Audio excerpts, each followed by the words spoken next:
Good afternoon, everyone, wherever you are tuning from. You're very much welcome to this webinar this afternoon. And for me, it's actually to thank all of you and to welcome you into this afternoon webinar. The webinar, which is on Ireland and women peace security agenda, will run in the next 1.5 hours. As you may know or you may not know, I'm going to introduce myself. My name is Salome Bugwa, and I live and work in Ireland. And my connections with the women, peace and security goes back a long way back in 2009, when I started working with refugees women who had actually come from conflict countries living in Ireland now, because we have many of them. And I run the Migrant Women's Network in Ireland. I'm also a commissioner. I sit in the Commission for Irish Human Rights here in Ireland. And I was also the chair of the working group in the development of Ireland's third National Action Plan on Women, Peace and Security. So my understanding of women, peace and security is really embedded on my work on the ground, my engagement with the women from the grassroots. I like working with women on the grassroots. And I also researched as part of my PhD, doctoral research, which I finished this year. I researched on integrating women into peace building and actually taking a focus group or a focus with women from Democratic Republic of Congo. And just before I go in depth, I just want to say out of that research, I learned the importance of localizing the WPS or Women, Peace and Security Agenda, because most of the time women on the ground do not actually get to understand the reality or get the reality of Women, Peace and Security Agenda. And their voices yet are very important and must be heard. So the localizing of that agenda is very important. Also, the whole area of protection and participation came in as a huge element of my research, that when we talk about participation of women, we also have to bear in mind how they need to be protected, to speak out, to be able to challenge the inequality and whatever is happening on the ground. And that goes hand in hand with participation. Participation and protection, indeed, are key pillars, and this at the center of the WPS agenda itself. So this afternoon, I won't talk more about the WPS because that's what you're going to talk about. So we'll hear from our speakers this afternoon. Is to say that Ireland has made WPS a key focus of its foreign policy and its tenure on the UN Security Council, including through taking up the role of co-chairing the independent expert group on women, peace and security. It does so at a time when the dynamic on the council present clear obstacle to advancing and protecting progress on the WPS agenda. These discussions will explore opportunity for Ireland to influence, advance, and strengthen the women, peace and security agenda through a discussion of key country context and themes. Today, we are pleased to have phenomenal women who understand about the WPS very well. So we have 5 speakers actually. We have Áine Hearns, who is the Director of Conflict Resolution Unit, Department of Foreign Affairs. We have Madeleine, who is Security General of the Women International League for Women, Peace and Freedom. We also have Horia Mosadiq, and I'll be introducing them properly with their biography, from Afghan, human rights activist and executive director of Conflict Analysis Network. We also have Asitan Diaro, who is the president of the Association des Femmes Africaines from Mali. And finally, we also hear from Linda Cabrera, who is director of Sisma Major Corporation in Colombia. Today's event has been organized by the Irish Peace and Conflict Network, a network from across the peace building, humanitarian, development, and research sector on the island, who come together to discuss on how Ireland can be a voice for peace on the international stage. To learn more about the network or to join or any information on future events, you can actually contact the network. And we have a Gmail which will be put on the chat now. So you can actually follow that on the chat. A final note on the logistics and format. Please note that today's event is on the record. and is being recorded now as we speak. Please note that translation is available in English and in Spanish. Please click on the globe icon in your Zoom menu and select preferred language to avail of this. So you'll see the globe on top of your Zoom. The event, as I mentioned earlier, will run for 90 minutes. We'll begin by hearing from each speaker before moving to question and answers. Attendees can submit their questions using the questions and answer functions on your screen. Please remember to include your name and affiliation with your questions. So now, without further ado, let me move to our speakers and hear from them. Each of the speakers will have 7 to maximum 10 minutes to just give their remark. I will start with Hearns, whom I know and have worked with very well while developing the 3rd National Action Plan on Women's Peace and Security for Ireland.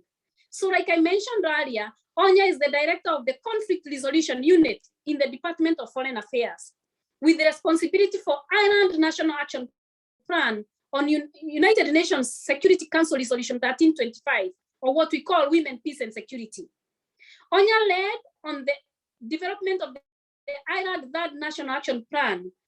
The unit is also involved in promoting peace building and lessons sharing from the Northern Ireland, peace processes and global peace building. Áine has also served as an ambassador of Ireland to Malawi, and prior to that, as head of mission at the Irish Embassy in Kampala, which is in Uganda. While there, she chaired the Partners for Good Governance group, made up of key bilateral donors to Uganda, including the United Nations. Áine, you are very much welcome to please make your remarks. Thank you very much indeed, Salome. And good afternoon to everyone who's attending this webinar today. Firstly, I would like to thank Dr. O'Dowd and the Irish Peace and Conflict Network for the invite to join today's panel. We are always happy to engage with stakeholders, policymakers, and academics to discuss the work of Ireland and how we are using our position on the Security Council to advocate for a more equal world. As I'm sure the other panelists and many of those watching will be aware, Ireland has been a long-standing champion of the Women, Peace and Security agenda at the UN, and it is, as Salome has said, a key priority for our 2-year membership of the Security Council. Ireland has been recognised as a leading voice on WPS at the Security Council as a result of our consistent and committed approach to ensuring that the critical role of women in peace, security and governance is emphasised at every opportunity, and that the views of women peace builders inform our policy positions and statements. At our work on the Council, Ireland seeks to advance the WPS agenda across all of the Council's work. This includes country, thematic and peacekeeping files, as well as through ongoing engagement with civil society groups. Through all negotiations with other member states, Ireland works to defend and secure strengthened language on WPS across geographic and thematic files. We have successfully negotiated the inclusion of strengthened WPS language in peacekeeping mandates, including those for Cyprus, South Sudan, Mali, and others. Once language is agreed in, say, these resolutions, it assists us in other areas. If you could bear with me for just one moment, the interpretation channel is on, just on mine, and I just want to take it off for the moment. Apologies. Okay, sorry about that. Just to continue, on the Security Council, we aim to demonstrate how women can be agents of change in conflict and post-conflict settings by bringing these women to the table. And in this regard, as Salome has made reference to, Ireland co-chairs, along with Mexico, the informal expert group on WPS. This is a working group of the Security Council on the WPS agenda. The role allows us to have close engagement with senior leadership at the UN missions and in monitoring their actions to implement the WPS agenda on the ground and in specific country contexts. And I think this is really key. It also facilitates the enhanced flow of information and analysis in these countries to the Security Council. So far this year, since we took up our membership and co-chairing with Mexico, the IEG has convened meetings to discuss the WPS agenda in Libya, Mali, South Sudan, Yemen, and Lebanon. And indeed, another meeting on Somalia is scheduled to take place today. Ireland engages with civil society ahead of these meetings and through the NGO working group in New York, but also here in Ireland through consultations which are being led by the Irish Consortium for Gender-Based Violence. This contact is critical to ensuring that we understand the lived experiences of women and can use our seat at the Security Council to ensure that their voices are heard. However, this can also bring with it some risks, and indeed we do have to be careful that those who brief the Council do not fall harm to reprisals, and we must work with civil society to overcome this. Our seat on the Council also allows Ireland to bring attention to specific issues that are central to the WPS agenda. Back on the 8th of March, which was International Women's Day, Ireland co-hosted an ARIA formula meeting entitled Call to Lead by Example, ensuring the full, equal and meaningful participation of women in UN-led peace processes. This meeting, which was co-sponsored by 12 UN Security Council member states, communicated clearly to the United Nations that stronger leadership is required to ensure direct and substantive participation of women in peace or political processes which it leads or which it co-leads. The UN should lead by example, and that is what we were putting across at that ARIA formula meeting. Also, ahead of the open debate on conflict-related sexual violence in April, Ireland organised a briefing between members of the Council and the Office of the Special Representative of the Secretary-General on Sexual Violence. And this was to shine a light on the deeply worrying situation in Tigray. And Ireland is keeping a close watch on this situation as it develops. Then in May, Ireland facilitated a briefing in conjunction with the NGO working group on WPS, which I mentioned earlier, which also briefs the IEG, to the Security Council members. And this was by Palestinian women civil society leaders who were able to give an update on how recent events were impacting on women on the ground.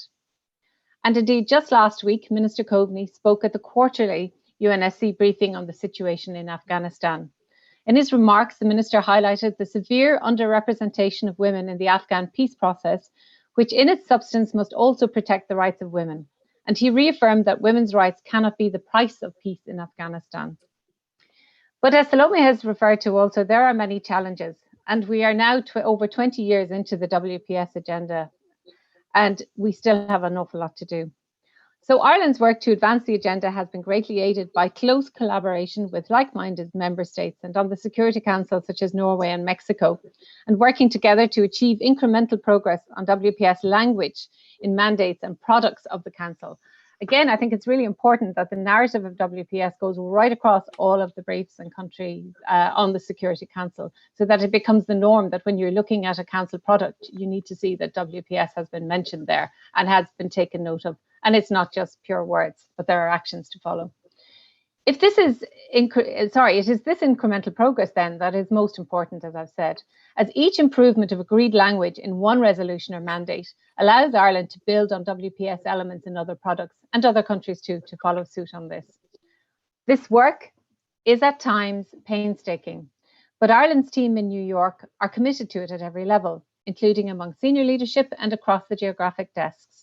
We're also committed to it at HQ, I might add as well, and certainly in the conflict resolution unit where I'm the director, it is takes up quite a lot of our time, and it is something that we really are pushing for the last number of years, but particularly through our representation on the Council. Another development we have noticed is that member states who had not engaged extensively with WPS in the past are beginning to do so, notably in the informal expert group on WPS. And this engagement, while welcome, it also poses some challenges as approaches to WPS sometimes differ to that of Ireland and other like-minded member states. And we need to be conscious of this. Ireland, as you are aware, has always adopted a rights-based approach to WPS, whereas some other countries approach it from a development and economic empowerment angle. Ireland has been steadfast and consistent in making the point that women fundamentally deserve to have their voices heard in all discussions that will have an impact on their lives. Simply put, it is their right. And for Ireland, I have to say the WPS agenda is also very personal. We have seen on this island the important role that the Women's Coalition played in the Northern Ireland peace process and the benefits of their input into the Good Friday Agreement, which hold to this day. We have lived it.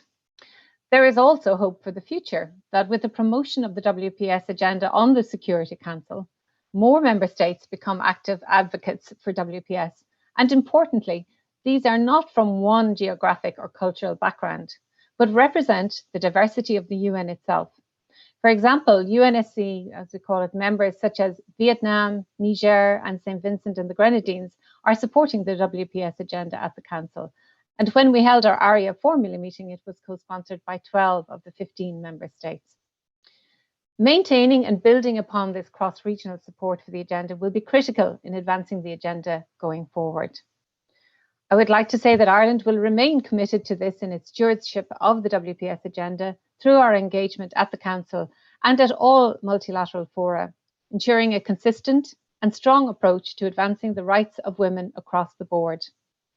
I will conclude by returning to the guiding question posed and to reassure you that Ireland will continue to influence, advance and strengthen the WPS agenda by ensuring it remains a priority in all our engagements at the Security Council, and by using our position as co-chair of the IEG on WPS and our membership of different networks to ensure the voices of women are heard at every level. Finally, I'd like to thank you for this opportunity to put our positions across to you, and we'll be happy to take questions in the Q&A session. So thank you very much indeed, Salome. Thank you. Thank you so much, Áine. I think within just 10 minutes, you have given us quite a lot. Salome, you're on mute. Can you hear me? Can you hear me now? Yes, Salome. Can you hear me? You can hear me. Okay. So sorry about that. I was just saying that I was thanking you for that input for 10 minutes, which was actually very good, but also very much in details on what Ireland is doing. And just to say that Ireland has a huge opportunity to influence things at the UN level based on the ending of the conflict in Northern Ireland, but also based on the, the input that women from Ireland have given and the connection of Ireland with the international NGOs which are working overseas, and especially also with your work with the Observatory Committee. I really like, bringing those voices of women, which is very key and very important, at least ensuring that women are at the table, because we would really like to hear that. And in particular, women from Afghan, they all need to be on the table. I move to our next speaker, who is Madeleine Lee. So I welcome her as well. She's the Secretary General of the Women International League for Peace and Freedom. Madeleine has been the Secretary General since 2010. She began her career as a lawyer in 1990, and in 1998, she started working as the head of office in Bosnia as a gender expert for the Office of High Commissioner for Human Rights. From September 2006 to April 2010, she served as the head of Women's Rights and Gender Unit for the OHCHR. One of the major elements of her work was to demonstrate the import of gender and how law should accurately describe and do justice to those different experiences. Madeleine, please, you have 10 minutes maximum. Thank you, and thank you so much. Just to say, it's an open secret that WILPF was celebrating when Ireland got onto the Security Council. We really wish we could clone you. Good partners and allies in the whole women, peace and security and the delivery of it. I have 10 minutes. I want to talk about the importance of the Women, Peace and Security agenda and how to do it. I want to have a quick look at country-specific examples. I want to talk about system coherence, a little bit on counterterrorism, and then, of course, we have to deal with the arms trade and militarism. So I'll have to speak very quickly. So if I am going too fast, interpreter, please let me know. WILPF has always wanted to make, and now we have to reclaim the United Nations as a peace organization, not one which is just organizing the geopolitical manifestations of capitalism and militarism. So as an entry point, I thought it'd be useful if we look at how peacekeeping operations are not necessarily helpful in bringing peace, because as they are the emanation of the United Nations Security Council resolutions on their mandates, we wanted to look from the up-go how much of that actually reflects the women, peace and security agenda. And so we have done a report with the London School of Economics to try and see why it was the incredible work of the NGO working group, of those in New York, pushing to get good language into mandates that actually brought women into peace processes and guided the UN in how it should be doing both its mediation, its process delivery, and the inclusion of how to do transformative justice. And lo and behold, the report showed quite clearly that once it had left, the words had left the chamber of the Security Council, they just got dissipated. And really it's tantamount to a complete betrayal of everything it was, everything that we were promising, that was being promised to women about inclusion, about the full participation. Just a simple example, in Yemen, there are 13 mandate renewals, 13 resolutions. There's 3 specific references to women, peace and security. One of them urges the Secretary General to have, all parties in the Secretary General to include work done to ensure the participation of women in his reports. Never happened. Never happened. No accountability. Didn't matter. And the reason for that is that the UN agencies, the Special Envoy's Office, did not prioritize it, did not see it as being necessary, despite the fact that in that particular resolution, it was there. There is no excuse that the Secretary General's report does not have that within it, because we have the role of the briefers. The briefers come to the Security Council to inform the Security Council of the situation on the ground, and that has not been included almost in any single resolution changing the mandate or renewing mandate. So as a result, we end up with militarized peacekeeping, absent a gender analysis, and if we're lucky, we get projects delivered in order to increase, usually, women's participation in the security sector, in particular in the military, which is not what the Women, Peace and Security was all about. And then you have the bigger picture. You have militarized security, which is mainly men, mainly going into areas where there is still conflict, and hence the changing the name, actually giving more agency to the peacekeepers to implement peace or to operationalize peace, which is a bit worrying. And so you have mainly men going in with arms, with money, with the ability to influence what is happening in situ, not just in terms of peace, but in terms of the whole political economy of the country they are going into. Classic example, Haiti, where after how many years of presence of UN peacekeeping troops, we're still in a situation where sexual exploitation, children born of sexual exploitation, legal frameworks impossible to navigate for those women who are seeking justice against the UN and the peacekeepers for the abuses that they have suffered. 16 billion pumped in, and still women are forced to sell sex as a means of survival. What is wrong with that picture? We have an economic distortion caused by the gendered nature of the peacekeeping and the economics demands, which we've now probably called the marketization of the militarized project. And that is absolutely significant in peacekeeping when you have so much money being pumped into the countries. There's wonderful research done on Haiti, wonderful research done on DRC, as I'm sure you know, Salome, exposing just how this works. So what would it look like if we did it differently? If we ensured there was prior consultation with women on the ground as to what do you need in a mandate? What is this prevention of future conflict? What does it look like if it were done from the bottom up? And how could you use the multilateral system in a way which is actually beneficial? We have language. We could translate what it is they're saying through the language of the Women, Peace and Security resolutions. And then what we need is strong feedback via the Secretary General's report, compelling the way in which the United Nations agencies who are responsible for the implementation of these mandates actually do their work and then report back. So we do actually have this continuity, a sort of circle, a feedback circle. And also we need to rethink peacekeeping. When I talk about militarized peacekeeping, is that the best way to build peace? We had the examples of Legion. It has not worked anywhere, which is why so many peacekeeping arrangements are still in place after decades. And the money that is spent on them is phenomenal. What if we pump that into countries where we fund the women peace builders, those who are really working on human rights, who know how to do it at community level and give them the support to make it happen. What would it look like? And we're proposing a symposium later this year to really put all cards on the table and to have a serious analysis of how peacekeeping works. There is an opportunity coming up, and this is shamelessly lobbying Ireland to support with. Yemen is going to be the renewal of the mandate for Yemen is coming up. Peace Track Initiative yesterday and the day before launched their roadmap for a feminist peace. And they will be presenting at the Security Council. And we need support for its implementation. It really is a very detailed feminist understanding and analysis of what is going on inside Yemen, how it can be addressed. There's going to be a new envoy. We need a new envoy that's going to understand the necessity of addressing the concerns raised within the roadmap and implementing them. We need a feminist for a change. We're enough of the old school guys coming around and doing the same old, same old. We need to have someone who understands the whole spectrum of gender analysis and making sure that women's rights are actually included across the board.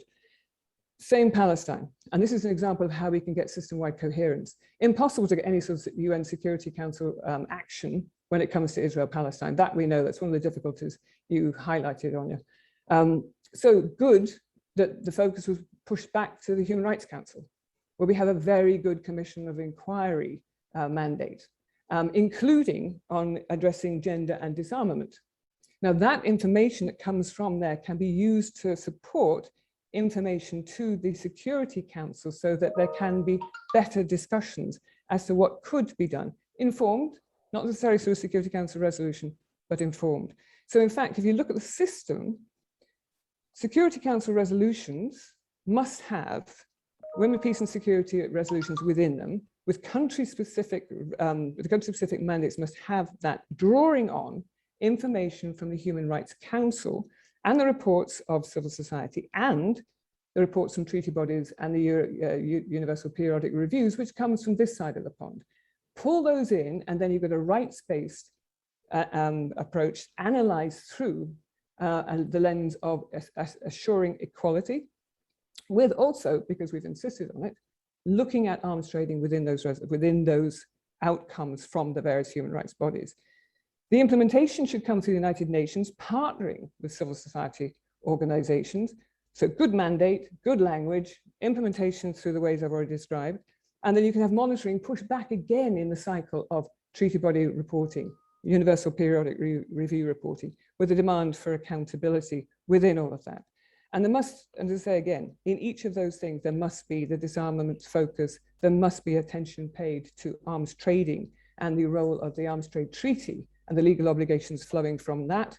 Arms traders being the biggest one, the P5 being the biggest arms traders and sitting in the Security Council, so good luck with taking them on, but very, very important that we do. And the other part that, and I know I don't need to raise it with you, is this counterterrorism. Started with the war on terrorism, which is now distorting the budget of the United Nations, and indeed the approaches to peacekeeping and the mandates given, because nearly in all operations, we do have that sort of counterterrorism, counterinsurgency factor, which helps to militarize the state even further. Now, Fionnula has done such brilliant work on this. I don't need to raise the point she raises over and over again, but she needs such support in being able to ensure that what she's saying is heard and acted upon by member states. So essentially, fundamental rethink of peacekeeping in all its works, the need to actually join all the different parts together so that they fit from the different parts of the mechanisms, the Human Rights Council, the General Assembly, the Security Council, the role of the agencies, the role of the Secretary General in making sure the agencies do what they are supposed to be doing, the role of envoys and how they must be held accountable for their implementation of the agenda, and then how to use the national action plans, which Ireland is doing, in bringing coherence between domestic policy and international approaches, including from human rights law. So I could talk for hours about all of these because it's so important that we get this right, because we haven't so far.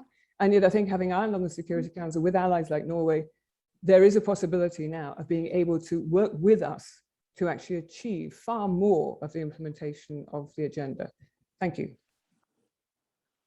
Thank you. Thank you so much, Madeleine. We will definitely come back to you because you have raised a few key good points there.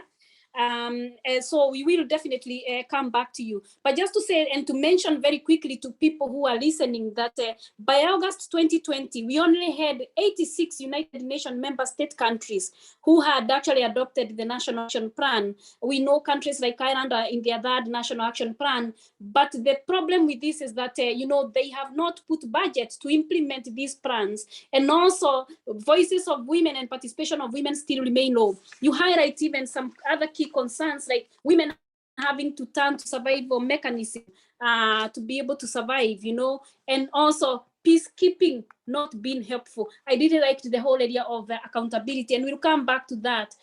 We are going to move to Asitan Diaro.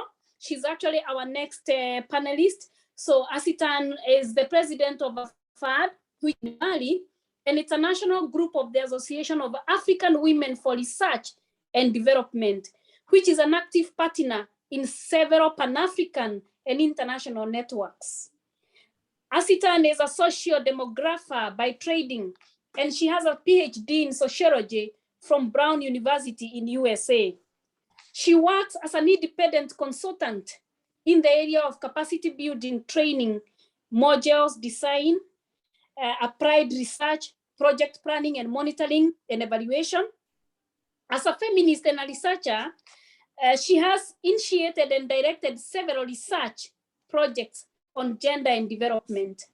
Her gender practice include, among others, advocacy and lobbying initiative in the form of dissemination of her research findings and public debates, interviews on gender issues in relation to socio-economic development, governance, conflict management, violence, and peace and security.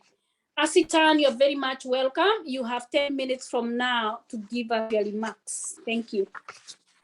Merci beaucoup, Madame la Présidente.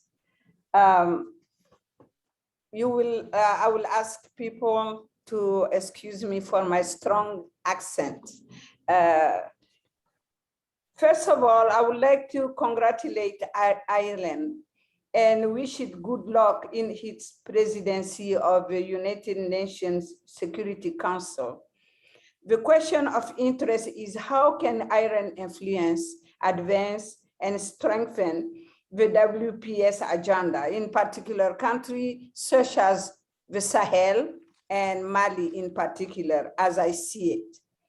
For me, it is above all a great opportunity to improve the existing situation and to correct some blunders committed by the international communities in its strategies of assistance and stabilization of the Sahel in crisis situation. Regarding women's rights and in conflict zone of the Sahel, the CS NGO working group on Mali has already recommended that the council adopt gender responsive as part of the language in any future resolution or statement. We back up that because we are in a patriarchal situation where gender responsive is not as obvious as it is elsewhere. Throughout the whole Sahelian zone, the population is forced to deal with jihadists in a very weak position. And the jihadists have fixed opinions about women. They should stay inside the house, do not interfere in public life, be covered from head to toe, etc.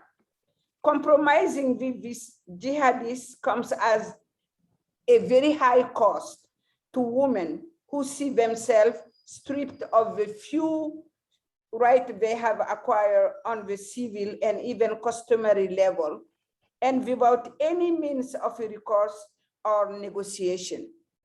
Thus, mediation are carried out to the detriment of women's rights, as it is currently the case in Mali under the leadership of the High Islamic Council with the permission of the state authorities.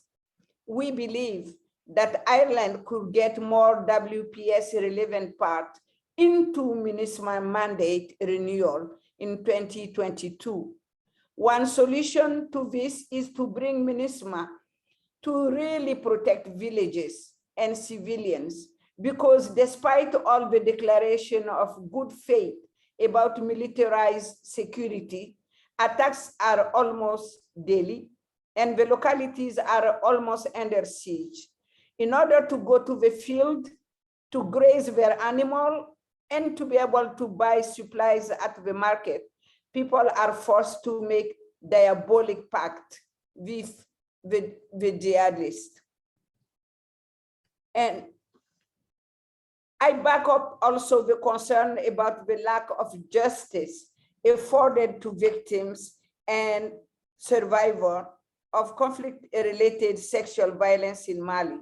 We call on MINUSMA to support the Malian authority in urgently prosecuting perpetrators, and we urge the Malian authorities to adopt legislation on sexual and gender-based violence. In addition, we request the documentation of CRSV, meaning conflict-related sexual violence, in all its dimensions. We believe that if Ireland enter into dialogue with more social civil society on WPS, that will be a big help, since women association are the one who are making change at the level more than the state. I also want to raise another point, that the changing face of displaced population and the displacement of population is also at a higher cost to women and the youth. And we believe that Ireland, it will be much appreciated if Ireland could influence the Security Council to support more humanitarian and development programming in the state, taking into account that it is less household-based displacement than younger women and young girls internal displaced within the Sahelian zone. The point I want to make here is that there is that's what I think, and that's how I read from the strategies of UNHCR.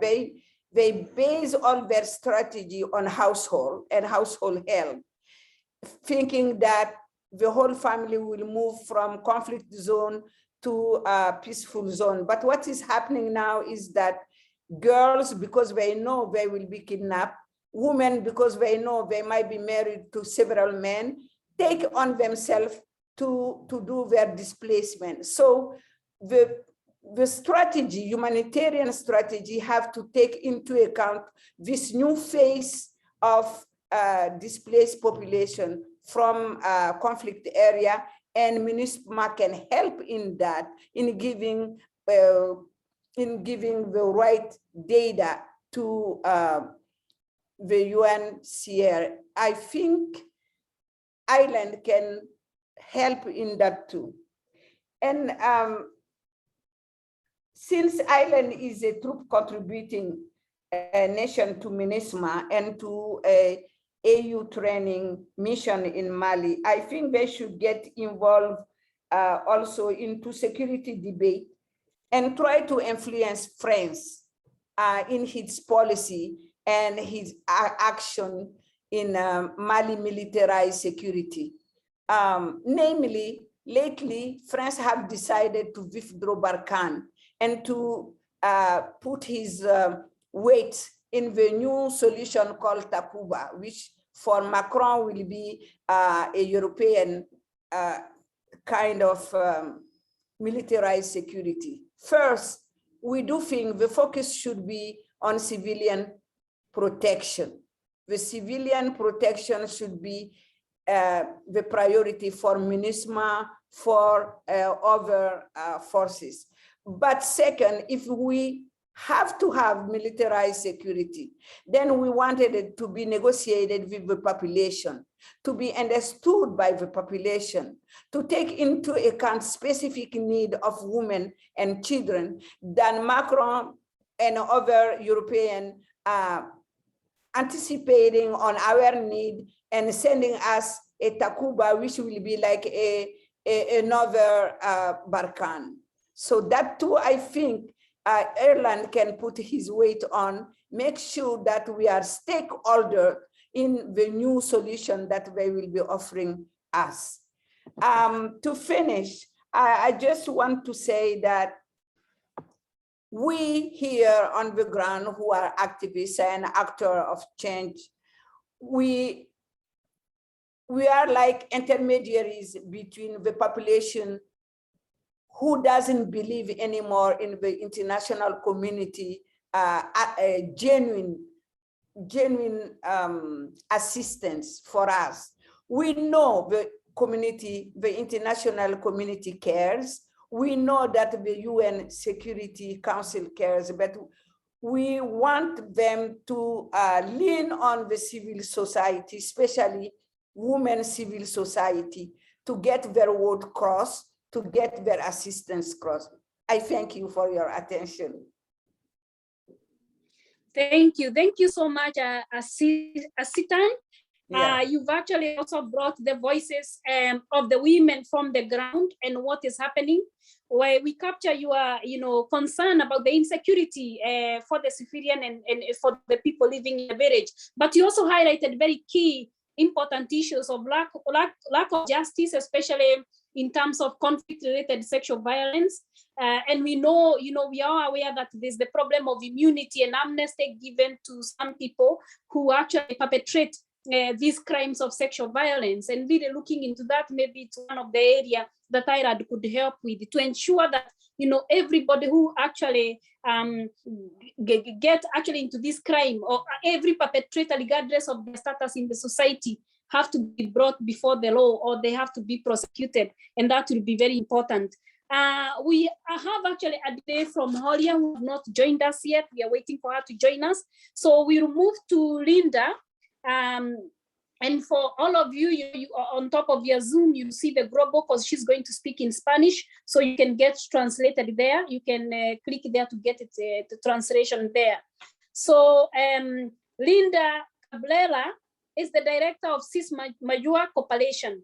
She's a feminist lawyer, researcher, and litigator in cases of violence against women. She has a master's degree from the National University of Colombia and has a postgraduate degree in human rights and women, theory and practice. She was a national delegate to the Committee for the Monitoring of Law 1257 of 2008 on a non-violence against women, and technical secretary monitoring the reserved annexes of Order 092 of 2008 and 09 of 2015 of the Constitutional Court.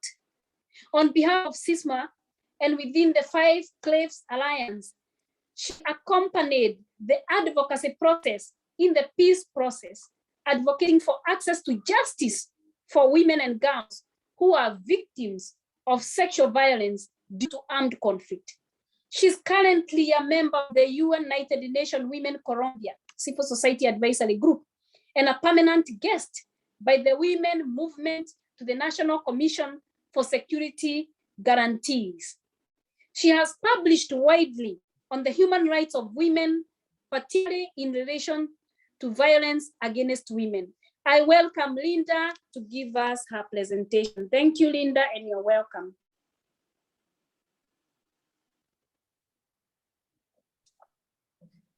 Muchas gracias.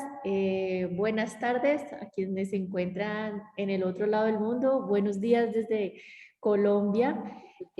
Un agradecimiento especial por la invitación a participar a la organización Cisma Mujer, una organización feminista que trabaja por la defensa de los derechos humanos de las mujeres y las niñas en el país hace más de 20 años. Yo quisiera aprovechar estos minutos que gentilmente me han ofrecido para compartir nuestras reflexiones sobre por qué el mandato de seguridad de Mujeres, Paz y Seguridad es tan importante para la protección integral de los derechos de las mujeres en contextos de conflicto armado y de construcción de paz, como es el caso colombiano. Recordemos brevemente que el Consejo de Seguridad ha insistido mucho en la participación de las mujeres en la construcción de paz, no solo en la formulación de las propuestas, sino sobre todo en la implementación también de estas medidas que se logran a través de la participación de las mujeres. En ese sentido, la prevención de los conflictos y la consolidación de paz tiene que ver mucho con el cumplimiento de las medidas acordadas en el acuerdo de paz. Estamos en un escenario con un enfoque de género en el acuerdo de paz, un grupo de medidas de género muy importantes, producto del trabajo del movimiento de mujeres del país. Nada nos fue otorgado generosamente. Cada una de las medidas fue lograda por el trabajo conjunto del movimiento de mujeres del país. Sin embargo, ese éxito, porque creemos que es un éxito importante, que hoy en día se traduce en 122 medidas en el acuerdo de género, tiene retos importantes en este momento del país.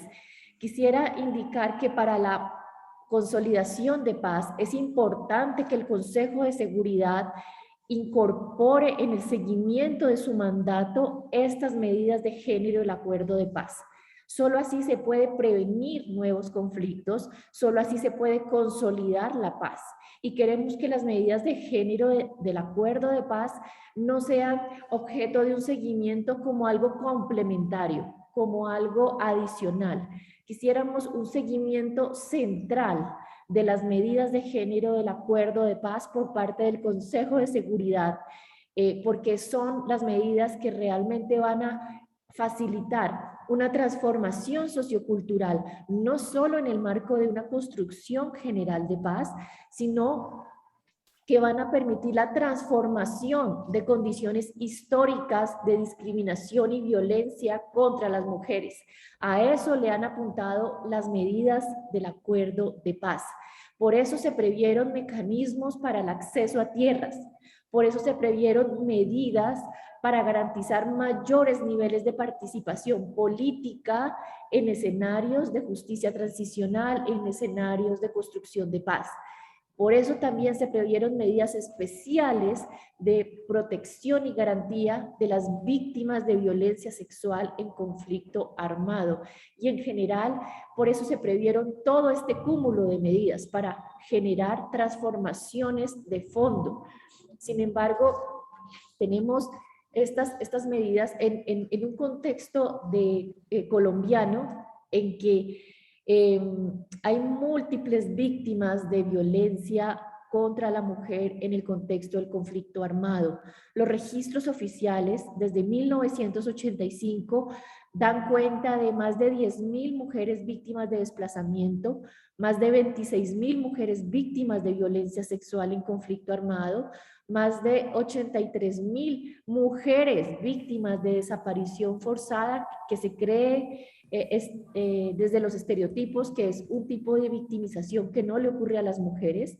Pues bien, aquí tenemos más de 83.000 mujeres desaparecidas forzadamente, más de 3.800.000 mujeres víctimas de desplazamiento forzado, más de 400.000 mujeres víctimas de tortura y más de 2.600 víctimas de reclutamiento infantil como niñas.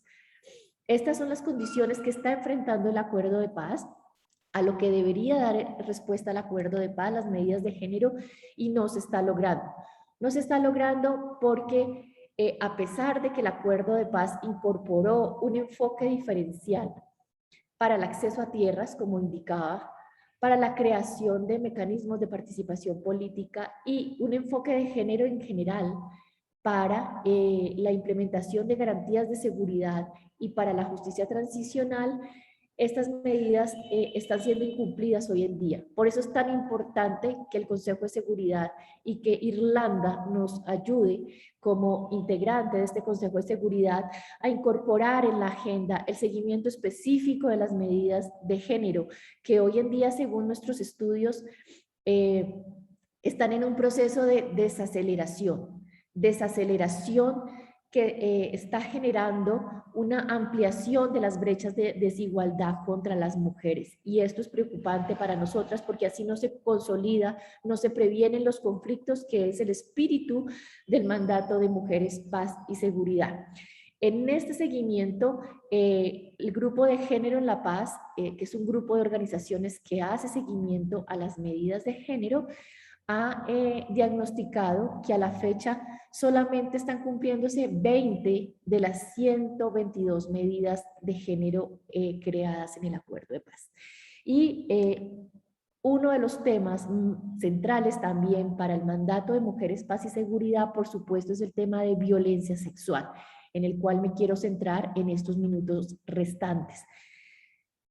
No solo el Consejo de Seguridad, en las resoluciones de Mujeres, Paz y Seguridad, ha insistido en la necesidad de poner fin a la violencia sexual en el contexto del conflicto armado y a la necesidad de garantizar el acceso a la justicia y cerrar la brecha de impunidad que existe en casos de violencia sexual, sino que en el mandato del acuerdo de paz nosotras tenemos medidas específicas que logramos con instituciones para proteger a las víctimas de violencia sexual en el marco de la justicia transicional. Se previeron garantías especiales en el procedimiento de justicia transicional que hoy en día no se están cumpliendo, y por eso varias organizaciones de sociedad civil, una alianza que es la Alianza 5 Claves, que es una alianza de organizaciones que venimos trabajando en el tema de violencia sexual desde las negociaciones de La Habana. Estamos solicitando a la Jurisdicción Especial para la Paz la apertura del caso nacional de violencia sexual, violencia reproductiva y las motivadas en la sexualidad de las víctimas. Una priorización que se hace muy importante para lograr el acceso a la justicia de las mujeres víctimas de violencia sexual en el contexto de justicia transicional que tenemos. Esto hoy en día no es una realidad y quisiera explicar por qué.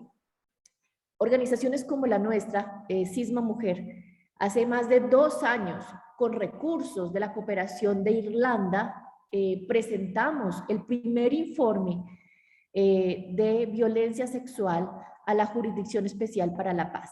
Luego hemos venido presentando otros subsiguientes y a la fecha ninguno de estos casos está siendo tramitado, no tiene una ruta para ser tramitado, porque no está priorizada la violencia sexual. Solo si en algunos territorios de los casos abiertos hay algunos casos de violencia sexual, se están conociendo, pero no se está conociendo la generalidad de los casos de violencia sexual, como sí se está conociendo la generalidad de los casos de secuestro y de ejecuciones extrajudiciales. Nosotras creemos que por la gravedad y la representatividad de los casos de violencia sexual, de la discriminación que subyace en la violencia sexual en el conflicto contra las mujeres y contra las niñas, es absolutamente indispensable que la Jurisdicción Especial para la Paz abra un caso nacional de violencia sexual en el procedimiento, se priorice este caso y se permita el acceso a la justicia de las víctimas a quienes nuestras organizaciones de mujeres representan. Nosotras creemos, siguiendo los pronunciamientos de las relatorías de Naciones Unidas, que la justicia transicional tiene una deuda muy importante en el enfoque de género. Esto es algo que ha sido reconocido a nivel internacional como una falla actual que tiene la justicia transicional, que se considera que por ser un mecanismo de derechos humanos, de suyo tiene estándares de enfoque de género. Sin embargo, esto no necesariamente es así. Como digo, el relator de Derechos de las Víctimas ha indicado que hay una deuda con las mujeres en la justicia transicional y creemos que entonces la apertura del caso nacional es indispensable para superar esa falencia de las justicias transicionales en el mundo. Creemos que en Colombia tenemos un cúmulo de medidas y de normas importantes que sustentan el desarrollo de ese enfoque de género. Es decir, las autoridades ya tienen las normas, los mecanismos para implementarlo, solo se necesita la decisión de abrir este caso para dar trámite a los hechos de violencia sexual en el marco del conflicto armado contra mujeres y contra niñas. Por eso quisiéramos tener el apoyo de Irlanda para garantizar que estos casos que hemos documentado con mucha dificultad con las mujeres en los territorios para presentarlos a la Jurisdicción Especial para la Paz sean realmente tramitados y se respalde esa confianza que las víctimas han puesto en la justicia. Yo les agradezco mucho con esas dos solicitudes puntuales. Dejaría por aquí.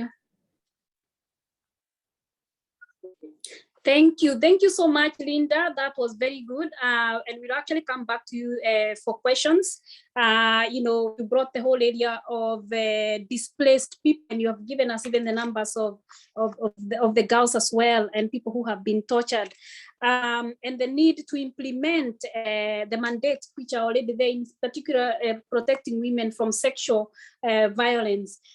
We had a problem with Horia, but I believe that Horia have joined us so far, and it will be very important actually to hear from her. So without wasting time, I invite Horia. She's our final panelist, and Horia Mosadiq is an award-winning Afghan human rights defender with more than 20 years experience in human rights and journalism. She has worked as Amnesty International Afghanistan researcher, Director of Human Rights Research and Advocacy Consortium, Media Commissioner for Afghanistan Election Commission, Senior Advisor to Afghanistan Independent Human Rights Commission, as well as a journalist in Kabul and Islamabad. She has authored multiple research reports and scores of articles on human rights in Afghanistan with a focus on women's rights, and has frequently been featured on high-profile media outlets, including BBC World, CNN, and Al Jazeera. Horia, you're very much welcome. Sorry you had problems getting into the Zoom, but you're welcome to make your remark. Thank you very much. I would like to thank you and also the organizers of this event. Again, I apologize for all these technical issues. So I would like to start with quite a brief overview on the Afghanistan situation. As you may know, the peace talks between Taliban and USA, it started back in 2019. And following to that, like in February 2020, a peace deal was signed between US and the Taliban. So that deal or that discussion opened the door for opportunity that Afghanistan would see an end to the 40 years of conflict and atrocities that is happening in the country. And more importantly, it was creating a unique opportunity that not only Afghan people, but also the Taliban and international community, as well as the Afghan government, they were all in the same page, and they all wanted to have, some sorts of end to the 40 years long bloodshed. Soon after the Moscow meeting happened in February 2019, when Afghan leaders and Taliban went to meet with each other, Afghan women came together. Like, of course, Afghan women were before that, they were voicing a lot of support for a ceasefire, for peace talks, and for an end to the 40 years of conflict. But I think that gave another opportunity for us as the Afghan women, they really started to discuss about their red lines, because knowing the Taliban era, living under the Taliban back in 1990s, and knowing that how their gender apartheid rules would mean for Afghan women if there are any peace deal without any preconditions. So this is why the Afghan women came with those as the number of red lines for the peace talks, and the urge all the conflict parties to discuss these red lines and make sure that Afghan women's rights are not traded away. So I think the biggest part of those red lines that Afghans were talking about was the achievements of the past 20 years in Afghanistan, particularly in terms of the women's access to education, access to political participation, freedom of expression, movement, social, cultural, and economic rights. They were all among those red lines that many women have discussed, and we were talking about it, and at the same time we did a lot of advocacy and lobbying. But unfortunately, when US and Taliban peace deal happened, it not only sidelined the Afghan government, but there was no mention of human rights, women's rights, or any other fundamental rights that Afghans were really advocating, and they wanted those rights and democratic values to be guaranteed. And again, when the intra-Afghan peace talks started last year in September, after the release of over 5,000 Taliban prisoners, some of them suspected war criminals. Again, women's participation were like it was hanging on a stick, because what we did, we were really trying hard with the Afghan government to make sure that women are playing a decision-making role, not just to participate, not just as someone to go with the delegations, but we really wanted a seat on the table, and we wanted these women to represent us, represent our rights and concerns, and speak with the Taliban and with the other stakeholders involved in that. So luckily we have like 4 strong women who are representing Afghan women in the peace talks, but also, from the other hand, we did not have much progress in intra-Afghan peace talks, and there have been a lot of pull and push factors, and particularly Taliban did not show any interest in progressing in the peace talks, and that was simply because US announced that they will withdraw all the military troops by September 11. And then the other international military troops that were operating under NATO, they also decided to leave Afghanistan more or less around the same time. So that gave the opportunity for the Taliban to not really get much interest into the peace talks, because they believed that they would win militarily and they can control the country. So despite Taliban using the PR in the international arena, and we can really see that with, I would say, with disbelief that even many Western politicians, including some from the Scandinavian countries, they are coming in the belief that Taliban have changed, and they are talking about women's rights, they are talking about women's inclusion in the future of the government if Taliban are part of that. But unfortunately, the realities in the ground are very much different. Most recently, Taliban took control of several districts in Kunduz province of Afghanistan. And soon after they took the control, they started issuing a number of code of conducts for the residents, including putting restrictions on women's movement. They clearly said that women are not allowed to leave their homes without a justified reason, such as going to see a doctor. And again, if a woman needs to go and seek a medical assistance, they need to be accompanied by a male family member.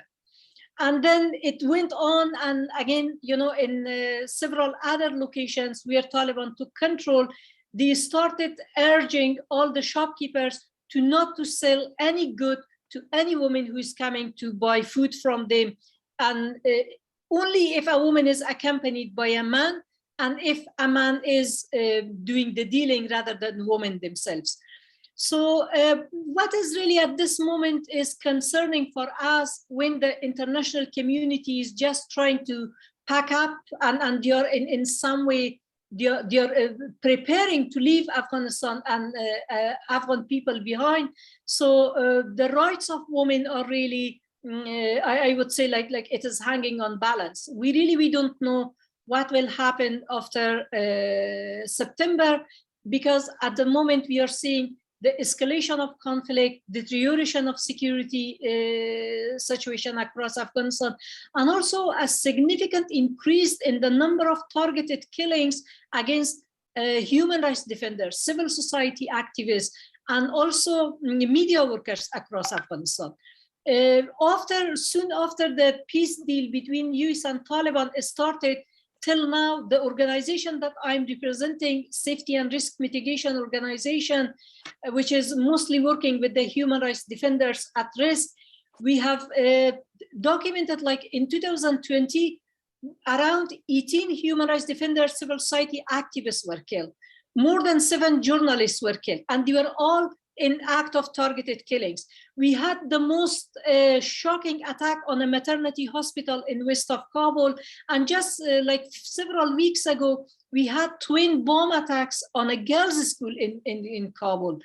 So this all really puts our our faith into the willingness of the Taliban that how do you treat women, and at the same time for the international support is really a big question for us, because even in 2020 what we have seen, female judges were killed, female doctors were killed, female police officers were killed, again female members of the civil society and human rights community were killed.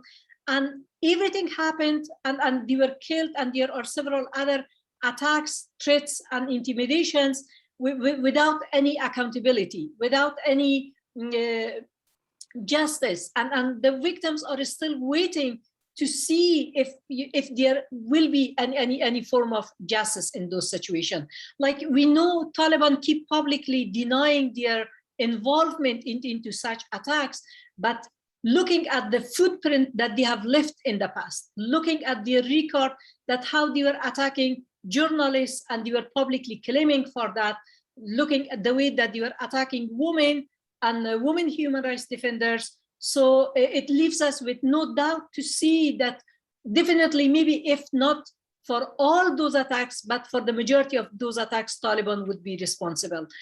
And at the same time, I think what is really important that for the like United Nations or for the Security Council to really ask this question, that how they can make sure that Taliban, whatever they are talking at the international level, they're sticking with that even in action and not only in words. So that could be done through some demonstrated commitments. So for example, we want to really see that when Taliban say that they will not have any problem with the girls' education, we want to see how many girls' schools have been reopened in the areas under their control. How many women civil servants, women members of the NGOs are able to attend and work and continue with their daily business in that. And we want to see like, we want to really see like how these women like being treated in the areas under the control of the Taliban. So for that reason, I think it is really important for the United Nations and for other stakeholders to make sure that they do much more to hold Taliban to account. And for that reason, like I would like to end my speech with some recommendations. Like UN Secretary General, the Security Generals in June report on Afghanistan highlighted that the work that civil society in Afghanistan has continued to do is to create a better place. This is despite the prevailing insecurity and experience, and as noted in that report, in the face of ongoing violence and exclusion of their voices from formal political places and debating in the future. So for that reason, what we are really looking and what we are really asking is that there have to be a safe environment for the civil society to participate in all aspects of the peace and all aspects of peace process in Afghanistan, and their concerns and priorities must be heard and it must be taken into consideration, I would say. And at the same time, you know, like what we really know, like UNAMA, which is playing a big role in Afghanistan since 2002, like we would like to see more power to the UNAMA. We would like to see that UNAMA is playing much more role in terms of overseeing the peace process, and to also make sure that, you know, the rights and like the rights of human rights of Afghans are really respected and protected in these peace talks. But at the same time, like they should have a much more stronger mandate to effectively enable the civil society participation and guarantee their safety. UNAMA has access to all, you know, they have access to the Taliban, they have access to the Afghan government and to the international community. And we believe that they have much stronger voice to speak about that. Like at the moment, UNAMA is playing a very important role in even with the human rights defenders situation. And we had in a number of occasions their intervention to secure and safeguard some of the human rights defenders where they were under threats. But we really want to see that these you know, member states should create you know, a safe and enabling environment for the civil society, and including formal and informal community, for women leaders, women peace builders, political actors, and human rights defenders to be able to carry out their work independently and without any interference. So at the same time, I want to also again re-emphasize on the recommendations that was done by the Afghanistan Independent Human Rights Commission, that the UN Secretary General must establish a special inquiry into the situation of Afghanistan and crimes committed against Afghan civilians, including deliberate attacks against women and girls in whatever form they are, they must be investigated. Thank you. Thank you. Thank you so much, Horia. I didn't feel like I want to stop you because really it's very interesting, but also very horrifying to hear about the situation of women and girls in Afghanistan. You've actually explained it very well, you know, the issues of abuse and attack on women, human rights actually not being taken seriously and all what is happening. But you've also given us very concrete key actions that you would want to see being supported, you know, by Ireland, you know, with its role now. And I want to thank all the speakers because now we have come to the end of each speaker speaking. You have actually contributed, all of you, very well, and you have brought many issues together, you know, whether it's in relation to issues of gender, issues of participation of women, access to justice, implementation of mandates like we've had. But we'll go straight to questions because we don't have much time. And actually, I'm going to ask the questions. The first question I'll pose it to, I think, Madeleine. So I'll actually pose it to Madeleine, but it's any panelist can answer. What can an elected member state like Ireland do to have a meaningful impact in advancing the implementation of the Women, Peace and Security agenda? Madeleine? You know, I think that we've looked at many of the things that they can do. I mean, one is looking again absolutely at the mandates that are given. That can be done within the Security Council, and the member states should agree with this because it's language they've already agreed. So where is the big deal in making sure that those are in the country-specific mandates and are acted upon in the way in which I described? Can I just divert a little bit because I think this is hugely significant, because I see there's a question on the military responses. Afghanistan is a prime example of when you try and militarize a peace process to the fact that they're actual combatants and UNAMA being stuck within their compounds. The UN Security Council should go and have a country visit to Afghanistan and bring the parties together, not envoys, bring the Security Council, bring the parties together. That's in the charter, they can do this. And then guarantee the decisions that are made by the parties, including the women parties, because there are so many recommendations that women have put forward. we keep on being reactive to the forces of violence instead of actually using the UN as a peace organization to say this must stop and we will guarantee how this will stop. And if it does not stop, these are the mechanisms we have under the Charter to hold you accountable for your failure to deliver on this peace that we are brokering. And the lesson from, I think, from Northern Ireland more than any other is that it's a process. It takes a long time. And one thing, I see a transitional justice, truth and reconciliation. Yes, it can help. There wasn't one in Bosnia, and it was a complete catastrophe what has happened there subsequently.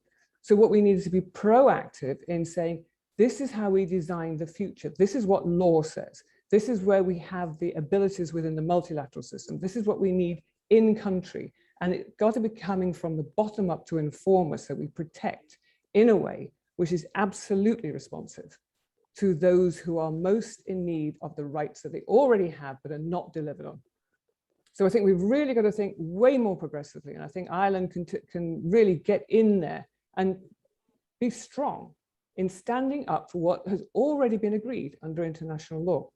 And it's just at the moment, the abuse of the system in order to further geopolitical agendas is what is really going on. And part of that is due to a militarization project, which earns huge amounts of money for the 5 permanent members in the council. And in any other organization, we would say, what a conflict of interest. How can they do peace and security and bring peace, really sustainable peace, when they want markets for their weapons, for their trainers, for their counterterrorism, and all the stuff that goes with that. So I think, there's so many things that can be said about this, but we've really got to come to grips with so much of that. Thank you. Thank you so much, Madeleine. And I just want actually to pose the same question to Áine, having listened to all the women who have actually given input, women on the ground. And you mentioned earlier that you also, I think you have connections with countries like Mali. So having listened to those women, do you have any response that you can give based on that same question? That goes to Áine. Thank you very much indeed, Salome. And I have to say, it's been a wonderful afternoon listening to these experiences and taking taking the knowledge back with us. So thank you very much to all the presenters as well. I think, listening particularly around Mali and the Sahel, and this is an area that, we are very interested in and working on. And I know that it's a complex and challenging area. And it's, I feel also that the impact on insecurity on women and girls is particularly devastating, as was outlined by Asiat. So, and her request there was really about protection. It was about having, I can never pronounce these acronyms, MINUSCA, actually looking after and protecting the girls that are there, looking at the internal displacements that are happening and looking for Ireland to give more humanitarian development aid in relation to it. And it is actually an area where we have been trying to do some work at the council as well. And again, as co-penholder with Niger on the UN Office for West Africa and the Sahel in particular, we've advanced language on WPS in the Security Council's presidential statement on peace consolidation in West Africa. So that's back in February 2021, I think it was. And then we successfully advocated for the inclusion of references to the role of women in prevention and resolution of conflicts as well, with specific references again to WPS resolutions for full, equal and meaningful participation. Also, MINUSMA, I think it was yesterday that the mandate was renewed again, and we managed to get some strong language in there again. We strengthened the WPS language throughout the mandate, including on women's full, equal and meaningful participation in the political transition, and on MINUSMA's mandate to support services for survivors of sexual violence, including sexual and reproductive health, medical, psychosocial and economic and legal supports. So we have been doing that, but there's an awful lot more to do. And I certainly benefit from these conversations where we are, as they say, getting first-hand experience of what's actually happening on the ground. And I do take it as well. Madeleine was talking there about, the Security Council visiting these countries, and I think that is a really good idea. I think the difficulty has been in the last 15 months has been COVID, related, in that it hasn't been easy to get to these countries. But I do think nothing beats being on the ground and seeing exactly what's happening there. And the other thing that struck me coming right across all of them was, it's one thing having the language in the mandates and really strengthening it, and that's really, really good. But is the accountability to those mandates. And I think for us, when you look at the role of the IEG, where it brings up each of these countries before the mandates coming down the line. So civil society has that opportunity to input, to say these are the issues of concern in the country, particularly national civil society that's there, has that opportunity to bring those issues up to the council, so that when we're looking at the mandates, we know, what's not working, and then trying to make the accountability. Again, with the ARIA formula meeting around UN-led peace processes, again, really, really strong, sort of coming from the IEG groups there as well, and ourselves, to say, you have to lead by example, and it's making them accountable. It's when this UN envoy for a region stands up in front of the Security Council to give a report on a country theme, it's asking these questions, and it's also remembering what you asked the last time to make sure, that it doesn't, as I think it was Madeleine said it, like it goes into the ether, and it's important that doesn't happen. So there's this sort of, if you like, accountability and tracking of what was said, what was asked, and what was done. And it's about capturing it and claiming it, and then communicating that back out again, I think, which is really important. But Ireland has been doing quite a lot of funding into the Sahel region as well. It's a key focus for our development aid programme. And we're also working with IRC in Mali as well, and particularly looking at young women and girls and the impact that the conflict has had on them there. So I hope that answers some of the questions. I know I could go on forever, and there's a lot more that has come up. And I'd like to thank our colleague from Afghanistan as well. I think it's really good to hear what's happening there, and the concerns that they have for both, the withdrawal of US troops in September, but also her request that UNAMA do more about the accountability and protection levels as well. And in Colombia, as Linda has mentioned, Irish Aid has been assisting the organisations there, but it's still a lot more to be done. Thanks, Salome. Thank you so much, Áine. I'm conscious of time, and I'm going to move to the next question.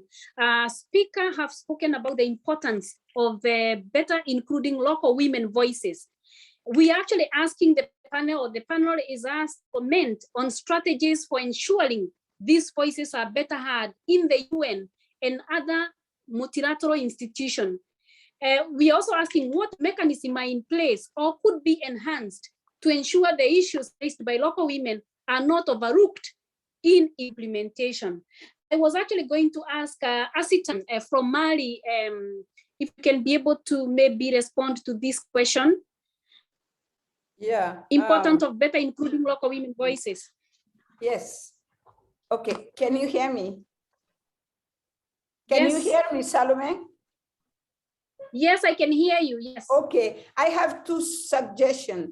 One is a higher and better women participation in peace talk at the community level through ongoing social dialogue and inclusion in all structure likely to interact with high authorities and UN and other multilateral institutions. That's one venue. And as of the mechanism in place, that should include the coalition of conflict survivors, and community-based NGOs who are active on the ground and dealing with conflict and peace issues. That's the two suggestions I have. Thank you. Thank you so much, Asitan, for that. Can we have Linda answer the same question?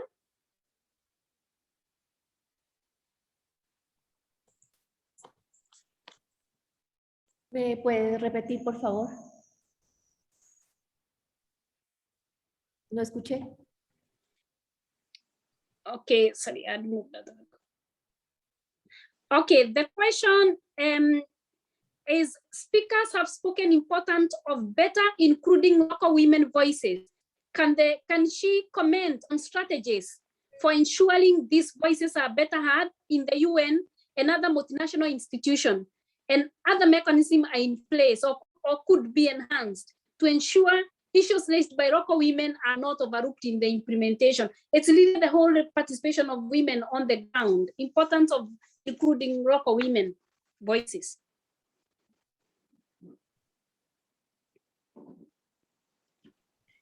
Gracias.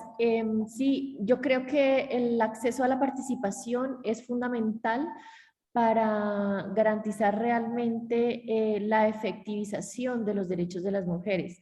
Hoy estamos, por ejemplo, en un escenario en que tenemos medidas de género, pero la mayoría de las decisiones sobre el cumplimiento de esas medidas no las toman mujeres, y yo creo que ahí hay una gran falla y una gran explicación de por qué no se están cumpliendo las medidas de género, el acuerdo de paz, entre otros factores. Creemos que la garantía efectiva es con mínimos, estableciendo mínimos de participación en todas las instancias de decisión, incluidos las instancias, por supuesto, de Naciones Unidas, en que creo que debe hacerse un mayor esfuerzo por garantizar la participación de las mujeres en los escenarios de toma de decisiones. Tenemos que lograr que Naciones Unidas incorpore en su personal mayor cantidad de mujeres que influyan y que determinen los derechos que conciernen a nosotras. Esta es una garantía efectiva y a nivel local también creemos que el cumplimiento y la supervisión a las leyes de cuotas que tenemos es un mínimo, realmente es poco, pero es un mínimo que no está siendo ni siquiera cumplido. Entonces creo que una mayor vigilancia sobre las leyes de cuotas, sobre los mecanismos de cuotas. En el último informe de la resolución 1325 de Naciones Unidas se indica que en los países con conflicto armado o que han tenido conflicto armado, los niveles de participación de las mujeres en la toma de decisiones son mejores en aquellos en que al menos existe una ley de cuotas en algunos sectores. En nuestro país, por ejemplo, no está siendo cumplido en este momento la ley de cuotas. Tenemos una falencia en el gobierno en relación con la participación de las mujeres en los ministerios, que son quienes definen las políticas. Entonces, una mayor vigilancia y mayor solicitud de información sobre por qué no se están cumpliendo estos mínimos para hacerlas extensivas a todas las instancias de definición de políticas de las mujeres en el Estado.